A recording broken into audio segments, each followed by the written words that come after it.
Let's talk about something that, well, most of us just walk all over every single day without a second thought. But it turns out the ground right beneath our feet might just be one of the most powerful tools we have to, secure our future.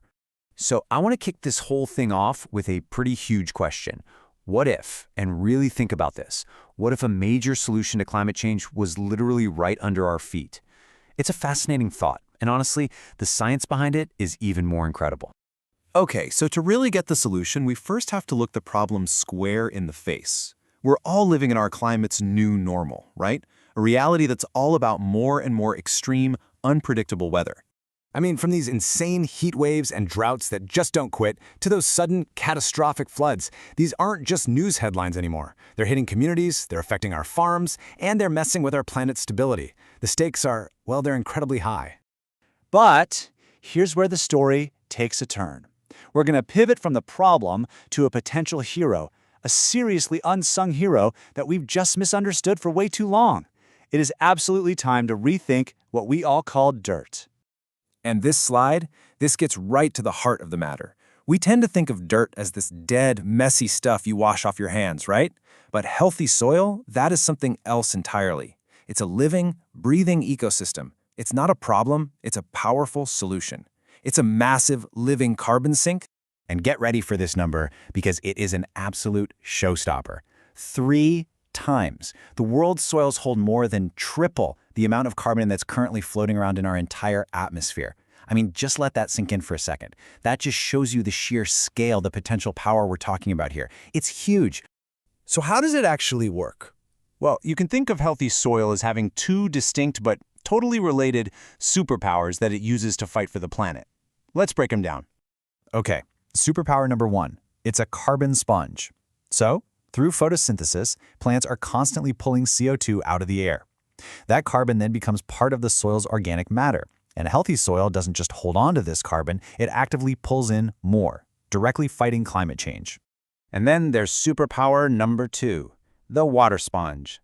The organic matter in healthy soil lets it absorb and hold on to an incredible amount of water. We're talking up to 10 times its own weight. This is a game changer for building resilience. It helps crops get through droughts, and it stops heavy rains from just running off and causing floods. Now, here's the thing. Our hero? It's been weakened. A lot of modern farming practices have really taken a toll. But we can restore its strength. So think of these next few slides as a kind of training manual, a 4-step guide to get our hero back in shape. And it all comes down to 4 basic principles. It's all about working with nature, not trying to fight it. We got to maximize soil cover, minimize disturbance, maximize living roots, and maximize biodiversity. So let's actually dig into what each of those means. First up, maximize soil cover. You never want to see bare soil. It's vulnerable. It can get blown away by wind, washed away by water, and it's constantly losing its carbon. Things like planting cover crops or using mulch, it's like putting a protective skin on the soil. It keeps it cool, moist, and alive. Next, we have to minimize disturbance. Heavy plowing and tilling, it's like setting off a little earthquake for that whole soil ecosystem. It just shatters the delicate structures, it kills off the microbial life, and it releases all that stored carbon up into the air. Moving to no-till or reduced-till farming protects that amazing underground world. Third, and this is a huge one, we have to maximize continuous living roots. Just think of roots as the soil's life support system. They make little channels for air and water, and most importantly, they're constantly pumping carbon down to feed all the little microbes. When a field is left empty after a harvest, that soil is basically starving. So things like cover crops and perennials keep that system alive and fed all year round. And that brings us to our last principle, maximizing biodiversity. Look, any healthy ecosystem, whether it's above ground or below, is a diverse one.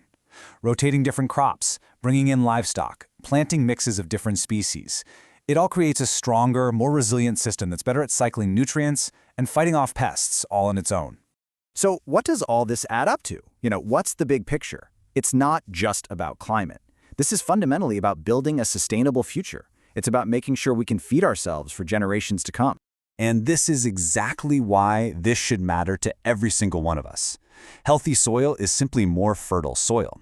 It's better at cycling nutrients, it holds onto water more effectively, and at the end of the day, it produces more food. For a world with a growing population, investing in our soil is a direct investment in our long-term food security. It's that simple. There's this quote from the source material that it nails it. This isn't just about reacting to problems, it's a vital, proactive investment. It's about being smart, it's about thinking ahead, and building a stronger farming system from the literal ground up.